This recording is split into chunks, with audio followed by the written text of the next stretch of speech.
मिथिलांचल, कोसी, मुंगेर और भोजपुर बेल्ट ये वो क्षेत्र हैं जहां से बिहार की सत्ता की राह निकलती है और इसलिए इस फेज की लड़ाई को कहा जा रहा है कुर्सी की कुंजी वाला चरण।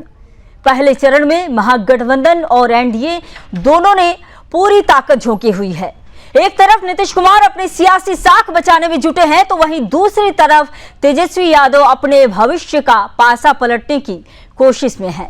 2020 में इन सीटों पर दोनों गठबंधनों में कांटे की टक्कर हुई थी।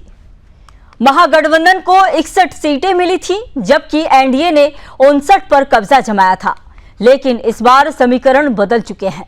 नीतीश कुमार अब पहले से कहीं ज्यादा दबाव में हैं। 20 साल की सत्ता विरोधी लहर, घटती लोकप्रियता और सीटों के बंटवारे ने उन्हें रक्षात्मक कर दिया है।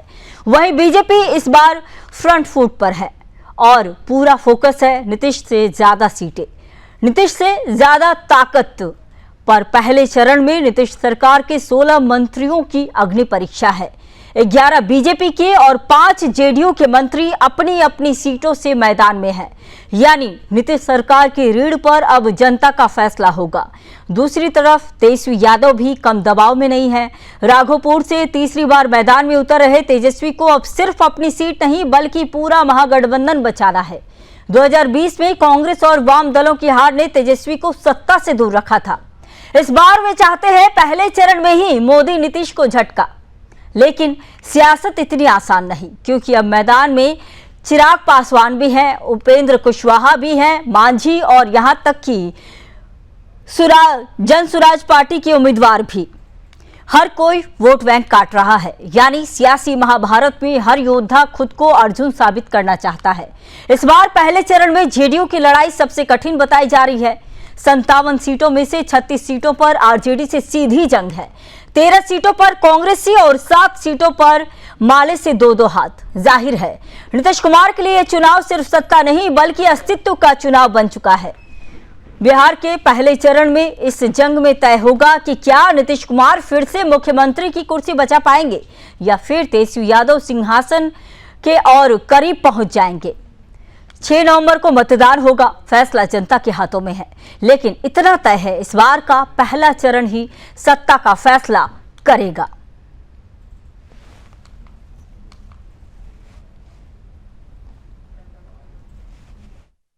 इतने गुस्से से दबाना, बटन तो यहां चंपारण में दबे, करंट इटली में जाकर लगे, इटली में जाकर लगे। मुझे बताओ, हमारे चारों प्रत्याशियों को जिताओगे क्या? जोर से बोलो, जिताओगे? मोदी जी का हाथ मजबूत करोगे? नीतीश जी का हाथ मजबूत करोगे? तो मेरे साथ दोनों हाथ उठाकर बोलिए, उठाइए दोनों हाथ, विजय के संकल्प का मुट्ठी भींचकर बोलिए, जय श्री राम, जय जय श्री राम।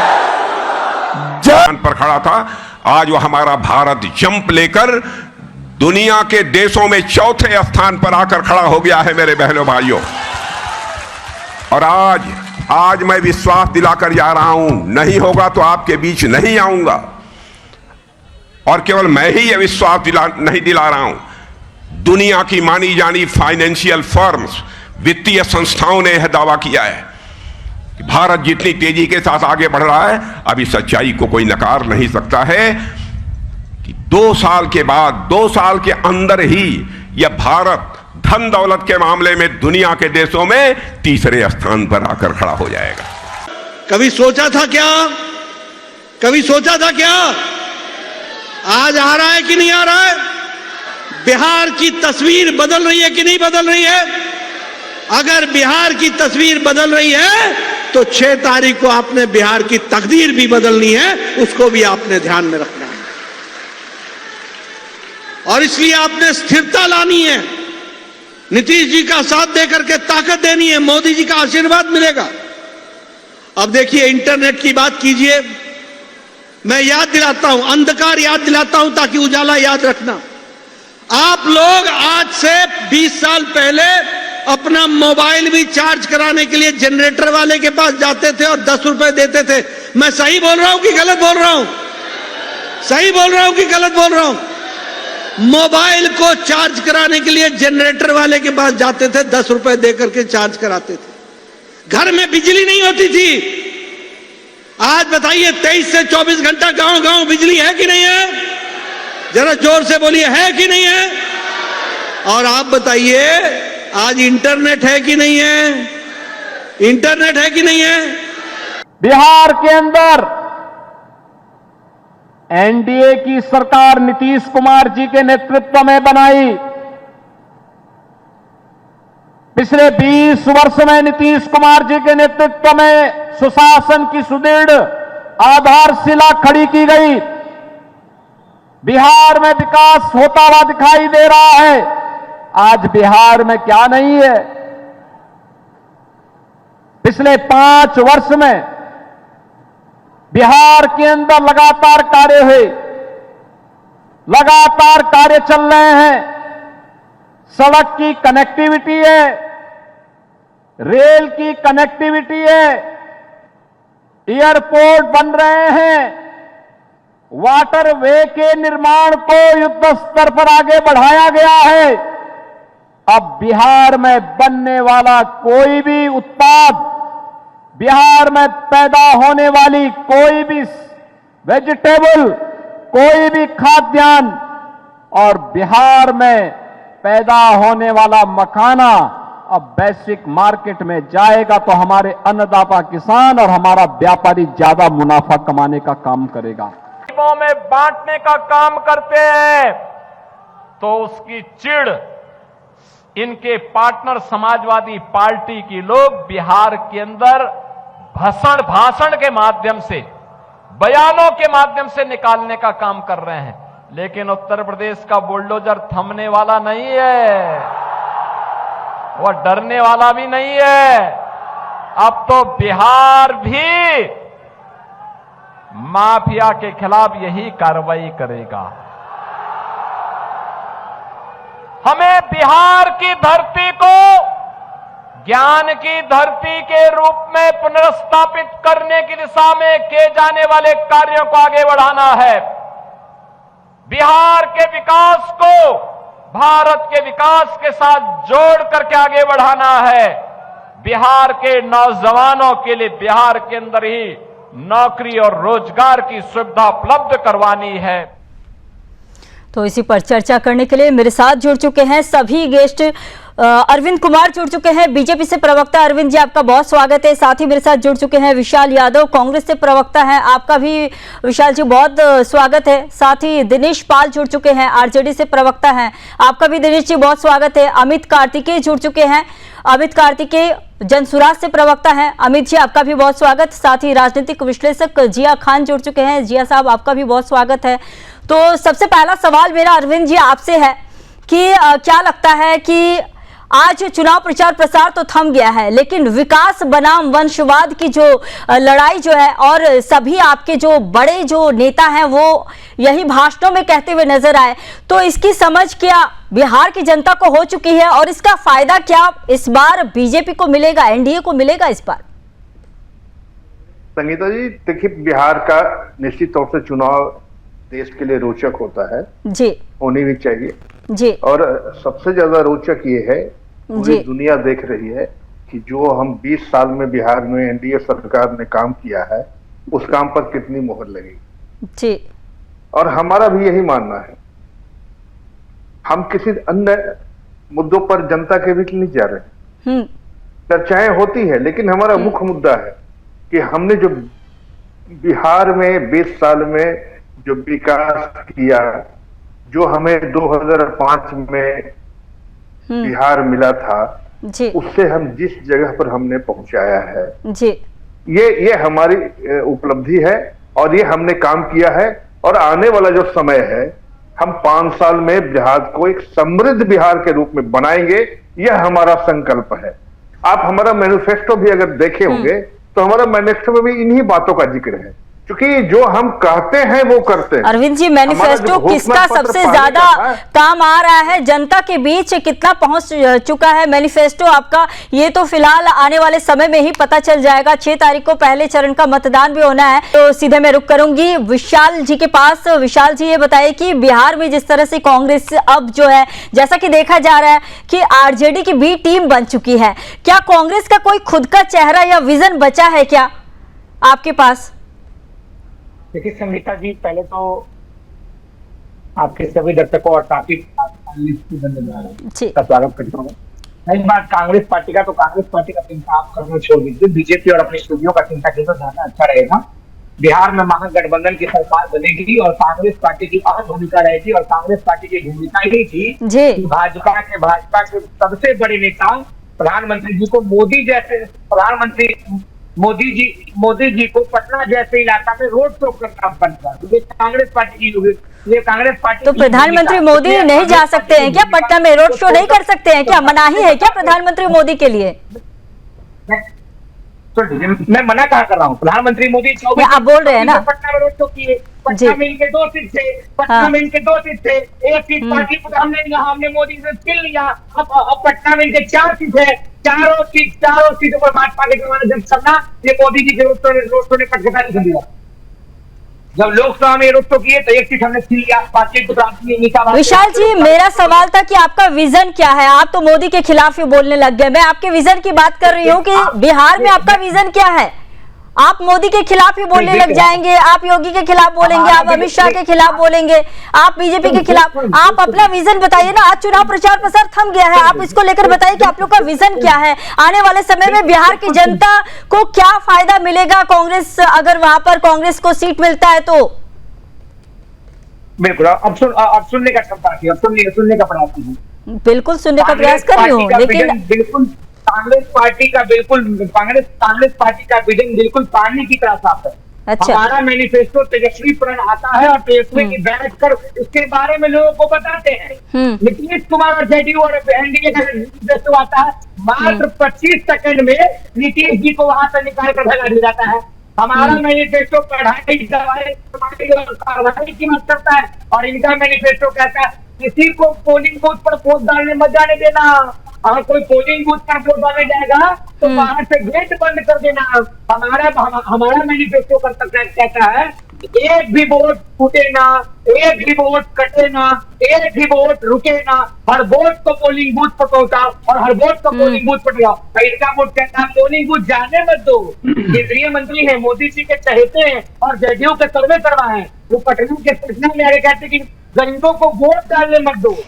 कोई आपको दिख रहा है इनका मैनिफेस्टो बनाना है? विशाल जी, कार्रवाई हुई है, कार्रवाई हो रही है ऐसे चीजों पर, ऐसे मुद्दों पर कार्रवाई भी की जा रही है। ठीक है, आपके पास आऊंगी। मेरे साथ जुड़े हुए अमित कार्तिकेय जी जनसुराज से हैं। अमित जी, ये बताइए कि जनसुराज खुद को नया विकल्प कह रहा है इस बार, पर क्या बिहार के मतदाता पुराने गठबंधन को छोड़ने को तैयार हैं क्या? कितना फायदा मिलेगा जनसुराज को इस बार? अमित जी, आपकी आवाज नहीं आ रही है, आप खुद को अनम्यूट कर ले। सभी पैनलिस्टों को मेरा नमस्कार और लोकतंत्र के चौथे स्तंभ के रूप में आपका विशेष धन्यवाद जी। बॉस तो जनता है और जनता ही तय करेगी कि अंतिम रूप से लोकतंत्र का राजा कौन होगा, और ये जनता तय कर चुकी है, जिसका परिणाम अलग अलग क्षेत्रों में दिख रहा है। जब बीजेपी के और हम पार्टी के और आरजेडी के नेता जा रहे हैं तो वैसे स्थिति में पब्लिक उनको मुर्दाबाद का नारा दे रही है। पब्लिक उनको वापस जाओ, सड़क कच्ची है वापस जाओ का नारा वो सुन रहे हैं। और उसके पीछे रीजन रहा है, रीजन ये रहा है कि जब आंगनबाड़ी सेविका, जब बीपीएससी के छात्र, जब जीविका की महिलाएं जब पटना पहुंचती थी अपने अधिकारों के लिए, तब निश्चित उन पे लाठियां बरसाई जाती थी, कैनन से पानियां बरसाई जाती थी। अभी हमारे यहाँ टेकारी में एक घटना हुई जिसमें मंत्री जी को वापस जाने का, उसमें अस्त्र शस्त्र का भी प्रयोग हुआ, जिसकी मैं कड़ी निंदा करना चाहता हूँ। ठीक है, तो जब ये जनता को पीटेंगे तो जनता इन पे फूल नहीं बरसाए, ये लोकतंत्र में मालिक बॉस जनता होती है, और जब जनता को ये पीटते हैं, जब वो अपने हक और हकूक के लिए पटना कूच करते हैं, तब ये पीटते हैं और बाद में 10,000 रुपया देके उस पर मरहम लगाते हैं। तो जनता जब ये फील्ड में जाएंगे तो इनको फूल बरसाने वाली नहीं है जनता, ये लोग तय कर ले। और निश्चित ही बॉस जब जनता है तो जनता निर्णय लेगी कि जन सुराज हमारे पास। जनता जन सुराज को क्यों चुनेगी? अमित जी ये बताइए कि जनता जन सुराज को क्यों चुनेगी? हमारे पास मास्टर प्लान है। हमने कहा कि हम चरवाहा विद्यालय से खिचड़ी विद्यालय तक का रास्ता तय किए, और हमने तय किया है कि अब नवोदय और नेतरहाट जैसे विद्यालयों की स्थापना होगा, जिसमें किसान, गरीब, गुरबा, मजदूर के बच्चे डॉक्टर और इंजीनियर बनेंगे और पढ़ेंगे। उसमें हमने तय किया है कि एमएसएमई लाएंगे, माइक्रो स्मॉल मीडियम इंटरप्राइजेज लाएंगे, जिससे 15 से 20 हजार की नौकरी के लिए दिल्ली, पंजाब, हरियाणा नहीं जाने दिया जाएगा।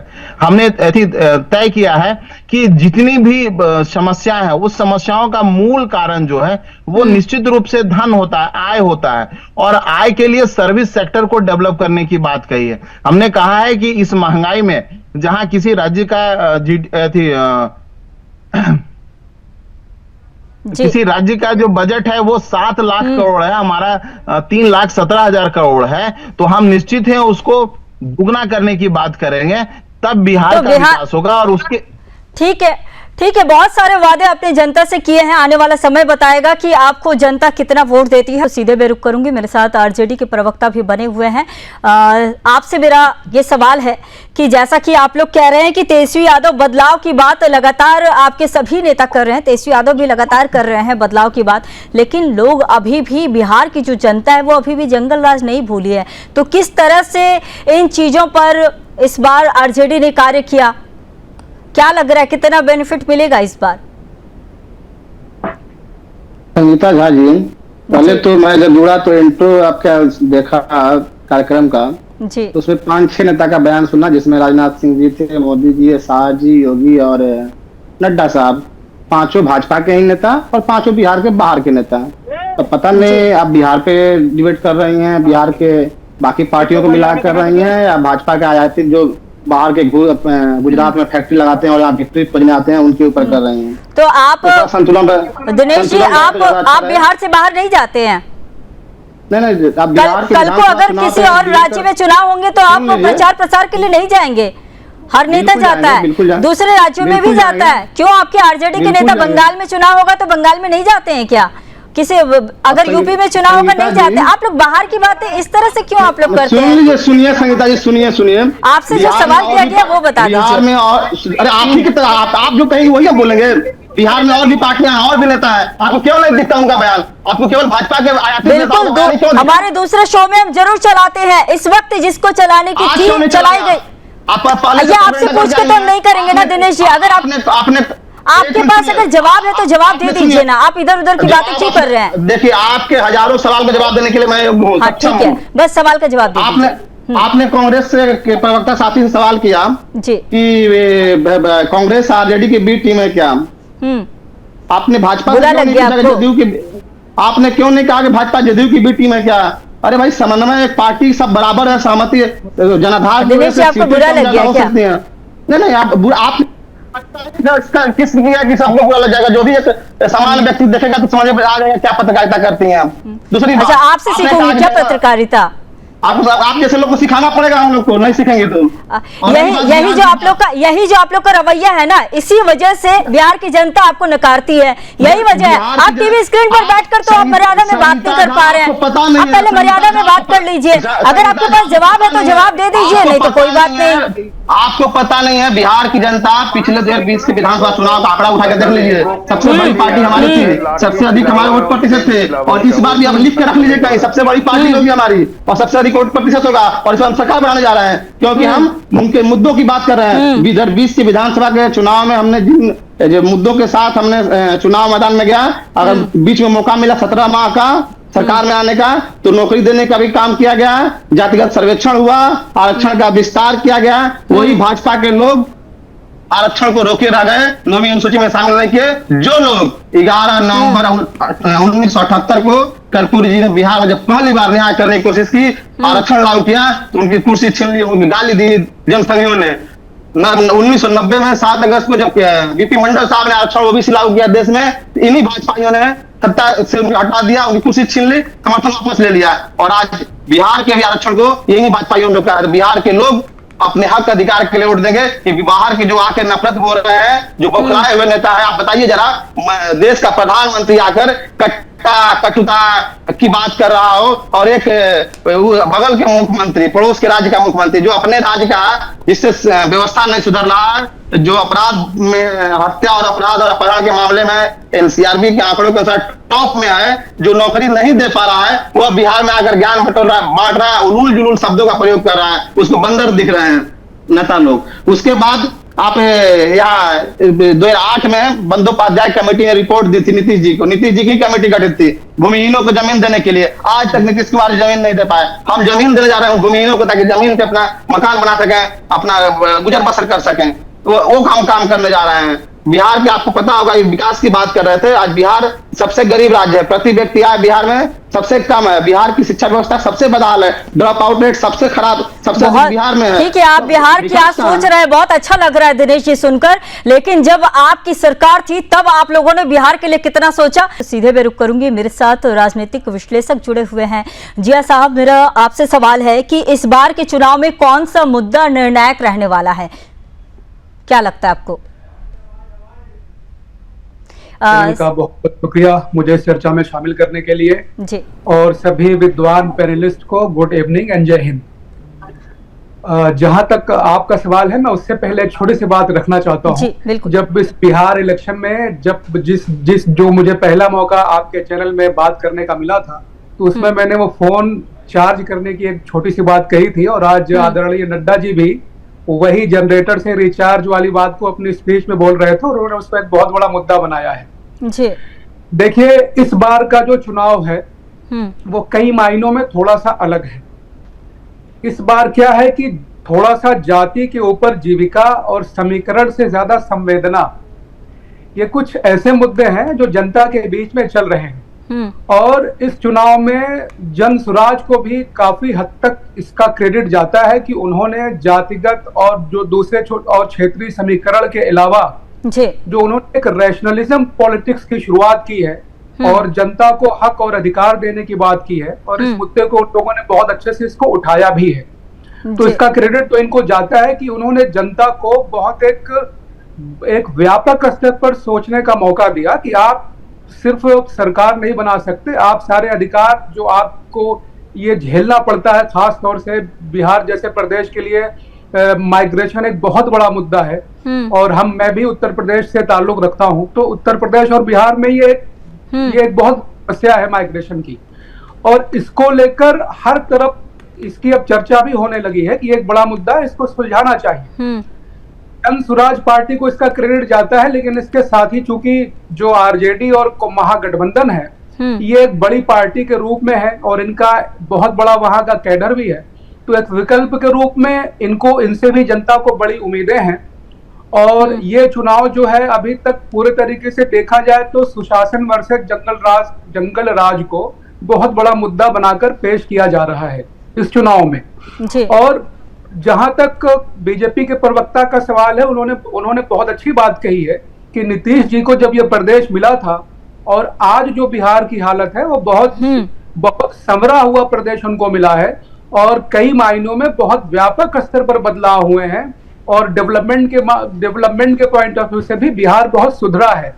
और उस जमाने में जो ये बात कही जाती है कि जहां पहले रात को निकलना मुमकिन नहीं था, आज आप बेखौफ बेझिझक कहीं भी चल सकते हैं। इनकी इस बात से मैं भी पूरी तरीके से सहमत हूं, क्योंकि जनता का यही मानना है कि बीजेपी ने एक ऐसा आजादी वाला माहौल तो दिया है, लेकिन बीजेपी और जेडीयू का जो गठबंधन की सरकार है, इनको काफी साल रहते हुए भी हो गया है, तो पलायन और रोजगार जैसे मुद्दे को बीजेपी अभी ठीक से इसको सुलझा नहीं पाई है। और इस मुद्दे पर क्योंकि सत्ता पक्ष है, तो ये कहीं कहीं पर इनको फंसना भी पड़ रहा है, और इसका फायदा आरजेडी और कांग्रेस के महागठबंधन को भी कुछ हद तक मिलने की उम्मीद है। लेकिन अभी ये पहला फेज है, और जब दूसरे फेज का चुनाव जब तक हो नहीं जाता, जब तक हम लोग आकलन ही कर सकते हैं कि जनता किसको वहां की सेवा करने का अवसर देगी। संगीता मैडम जी बिल्कुल, ठीक है। बहुत अच्छी बात आपने कही कि जो इस बार जो है अभी जैसा कि जनसुराज पार्टी भी लोगों के बीच जा रही है, बड़े बड़े वादे जनसुराज पार्टी के द्वारा भी किया जा रहा है, और कहीं ना कहीं देखिए सिर्फ जनसुराज ही नहीं, AIMIM शायद आप भूल रहे हैं, वो भी एक तरह से बी टीम की पार्टी की तरह ही वो भी काम करती है, क्योंकि हमने देखा है इसके पहले भी कि जो वोटिंग जो है, जो मुसलमानों के जो वोट है वो एक तरफा वोट चले जाते हैं, और उनकी पार्टी जी। अगर आपकी इजाजत हो मैं इस पर एक लाइन कहना चाहूंगा। जी बिल्कुल। अब देखिए जो सीमांचल का एरिया है, खास तौर से किशनगंज अररिया वाली जो बेल्ट है, बिल्कुल वहां पर आपने वो बात कह दी, मैं इसको नहीं कहना चाह रहा था। ये वहां की जनता का भी कहना है कि वो लोग अब काफी बहुत बड़े स्तर पर और लोगों को अपनी तरफ, मतलब खास तौर से मुस्लिम वोटों को अपनी तरफ लाने का प्रयास कर रहे हैं कि वो उनके रहनुमा बन जाए। लेकिन बिहार, चूंकि इस पैनल में सबका वहीं से ताल्लुक है, तो बिहार में सबके पास पॉलिटिकल IQ बहुत ज्यादा है, और ये बात सबको मालूम है कि किसको किस तरफ जाना है। तो जहां तक MIM का सवाल है, वो सीमांचल में तो है, मैं इनकार नहीं कर रहा हूँ, उनकी मौजूदगी वहां पर है, लेकिन इस तरफ के जब ये शुरुआती स्टेज में जहां पर चुनाव है, वहां पर उनकी कोई ऐसी पकड़ नहीं दिखाई दे रही है। ठीक है, ठीक है। अरविंद जी, मैं आपके पास आना चाहूंगी। बीजेपी का इस बार क्या फोकस जो देखा जा रहा है कि जातीय समीकरण को छोड़कर बीजेपी सबसे ज्यादा जो है वो हिंदू नैरेटिव पर ज्यादा मतलब जोर दे रही है। संगीता जी, पिछले बार थोड़ा कम समय मिला था, मैं थोड़ा समय चाहूंगा। जी ठीक है, मैं 2-3 बातों में ही स्पष्ट कर दूंगा। जी। और जिया खान जी स्वतंत्र विश्लेषक थे, बड़ा अच्छा लगा जी जो इन्होंने विश्लेषण किया। सकारात्मक बातें होनी चाहिए। 2-3 बातें देखिए, अब जो भी 2005 के पहले बिहार में के लोगों ने जो देखा है, वो अपहरण का दौर, दंगा का दौर, नरसंहार मतलब कि कोई ऐसा दिन नहीं था कि 50 आदमियों को गला रेत कर काट दिया जाता था। पूरे गांव के गांव साफ हो जाते थे, और लाशों का मुआवजा भी जंगल देखकर तय होता था। किसी राज्य के लिए या किसी देश के लिए, और खासकर भारत जैसा जो धार्मिक प्रदेश, सहिष्णु प्रदेश है, कतई नहीं शोभा देता है। आप लोग बाहर जितने लोग रहते होंगे, दर्शक सुन रहे होंगे हमारे, आप भी सुन रहे होंगे कि आप सुनते थे कि 5 बजे के बाद महिलाएं, बच्चे को तो छोड़ दीजिए, बाहर घरों से निकलना लोग बंद करते थे। क्या हिंदुस्तान में कोई कल्पना कर सकता है कि ऐसी स्थिति आई थी? लॉलेसनेस की स्थिति थी, इसमें कोई शक नहीं। वो एक राज था। तो मैं अब नहीं जाऊंगा, वो उतना विश्लेषण नहीं करना चाहूंगा। मैं चाहूंगा कि अब उससे आगे निकल चुकी है बिहार, और ये धन्यवाद। देखिए, भारतीय जनता पार्टी बड़ी पार्टी होते हुए भी हमने कंप्रोमाइज किया सिर्फ इसलिए कि बिहार को एक दिशा देनी है। याद होगा कि पिछले बार नीतीश कुमार जी की पार्टी जदयू ने 43 सीटें लाई थी और 75 सीटें हमने लाया जी। फिर भी हमने नीतीश कुमार को इसलिए मुख्यमंत्री बनाया कि एक तो गठबंधन धर्म का पालन हो, और दूसरा जो विकास पटरी से आगे निकल चुका है वो और कैसे आगे बढ़े। और हम तो विपक्ष से भी कहेंगे कि देखिए, सकारात्मक राज्य के आप भी नागरिक हैं, राज्य के मैं भी नागरिक हूँ, और हमें लगता है कि आप लोग भी अगर चैनल पर डिबेट कर रहे हैं तो आप लोग भी चाहते हुए कि दूसरे राज्यों से जो बिहार इतना विकसित राज्य था, और आज बिहार जो विकास के रास्ते पर चल जाए, उससे विपक्ष की भी भूमिका हो। अगर आपकी विपक्ष की भूमिका अच्छी रहेगी, भूमिका हर किसी की होनी चाहिए एक राज्य को चलाने के लिए। लेकिन आप देख रहे हैं ना, जैसे होता है आपके पास तलाश लेना। तो ये लोग एक बिहार का सबसे जो विभाग था जिसको कोई नहीं जानता था, पशुपालन विभाग, वहां भी अफसर तलाश लिए, और वो सजा, वहां से चारा घोटाले खा गए। और सबसे बड़ी चीज दुर्भाग्य क्या होता है, देखिए, ये लोग, चुनाव है, सबको लड़ने का अधिकार है, स्वाभाविक है संगीता जी, लेकिन आपने ये भी आप कल्पना कर रहे हैं कि आज के दिन 2025 में वो व्यक्ति RJD जिसके राजकुमार को कांग्रेस ने मुख्यमंत्री का कैंडिडेट घोषित किया, वो 4 सीटेड है, और RJD का राष्ट्रीय अध्यक्ष माननीय लालू प्रसाद जी सजायाफ्ता है, वो चुनाव नहीं लड़ सकते हैं। चुनाव लड़ने पर प्रतिबंध है, चुनाव रोक है, और अपने हाथों से सिंबल बांट रहे हैं। उनके कैंडिडेट क्या जाके लोग जनता के सामने कहेंगे, लोगों के सामने क्या कहेंगे? ये मेरा सिंबल है, ये हस्ताक्षर है, और ये मेरा मुख्यमंत्री का कैंडिडेट है जो 4 सीटेड है। दूसरी चीज, तीसरी चीज मैं करना चाहूंगा कि कांग्रेस कह रही थी इतनी बड़ी पार्टी, हिंदुस्तान चाहे स्वतंत्रता के संग्राम के पहले के हो या देश में इतने वर्षों तक राज करने वाला पार्टी, आज बिहार में तेजस्वी के बैसाखी के सहारे चल रहा है। और तो और घोषणा पत्र में शायद दुनिया का यह अनोखा घोषणा पत्र है, जिस घोषणा पत्र का नाम है तेजस्वी प्रण। सुना है?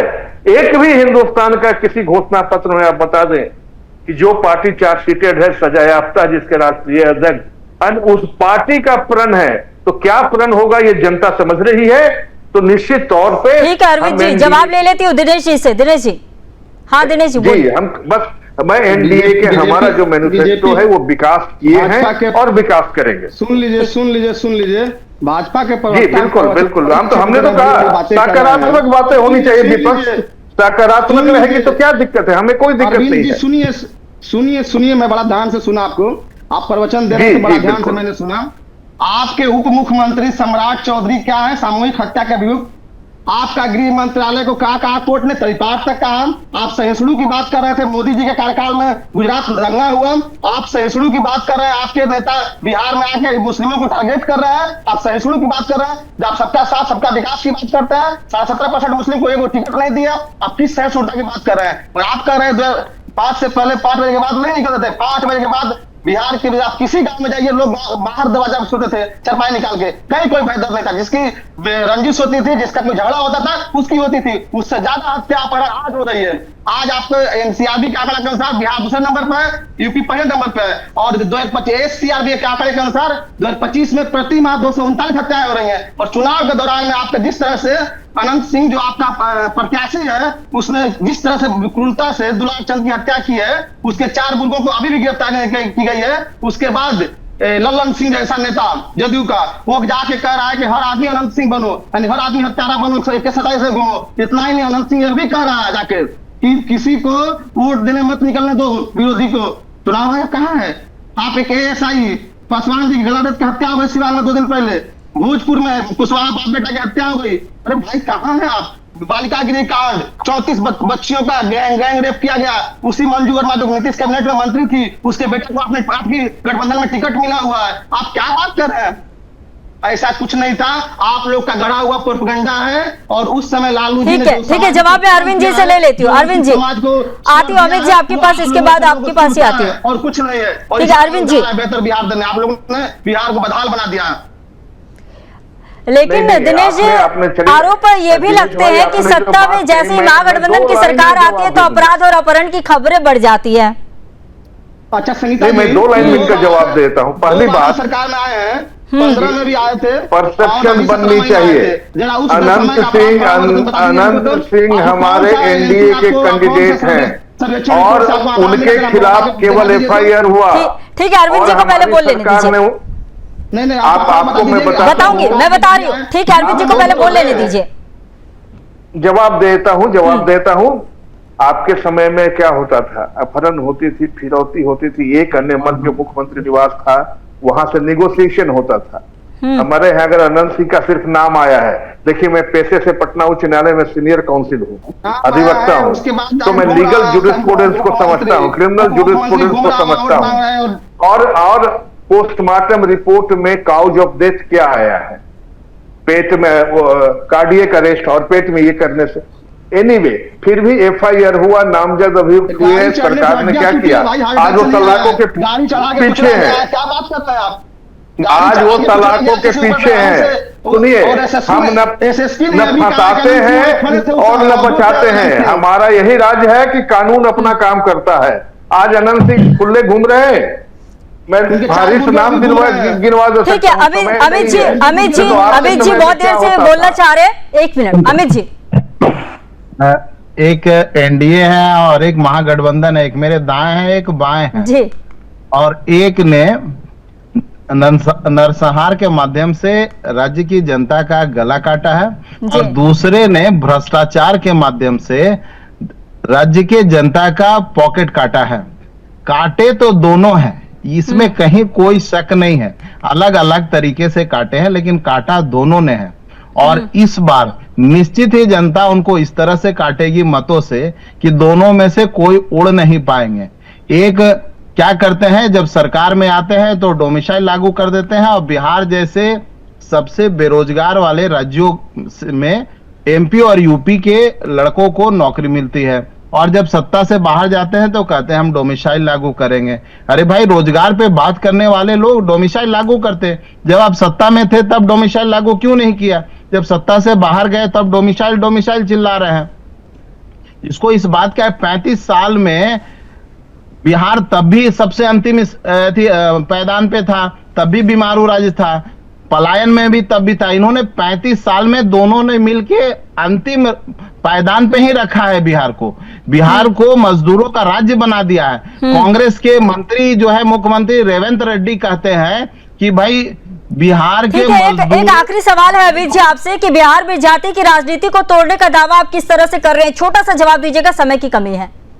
हम कह रहे हैं कि हमारी पार्टी किसी भी समीकरण से नहीं चलती है, बल्कि सभी जातियों के समावेश से चलेगी। माइग्रेशन पलायन में अंतर समीकरण से हम चलने वाली पार्टी नहीं है, सभी जातियों के समावेश से चलने वाली पार्टी है, क्योंकि बिहार सभी का है। और देखिए, एक छोटा सा जवाब मैं दिनेश जी को दे देना चाहूंगी। दिनेश जी को, जैसा कि मैंने कहा था कि इनके गठबंधन में महागठबंधन की सरकार जैसे ही बनती है तो हत्या के मामले आने लगते हैं। तो 2022 की मैं आपको बता दूं, 9 अगस्त 2022 से जब एनडीए से नाता तोड़कर आरजेडी के साथ सरकार बनाई गई थी, उस दौरान हत्या के मामले लगभग 2300 थे, उससे ज्यादा थे। और साथ ही अपहरण की अगर मैं बात करूं तो अपहरण की 7000 से ज्यादा है। वहीं महिला अपराध की अगर मैं बात करूं तो 1700 से भी ज्यादा। लूटपाट डकैती की तो बात ही छोड़ दीजिए, वो तो आज भी होती है कई जगहों पर। तो फिलहाल देखिए, समय इतना ही था। बहुत धन्यवाद आप सभी का।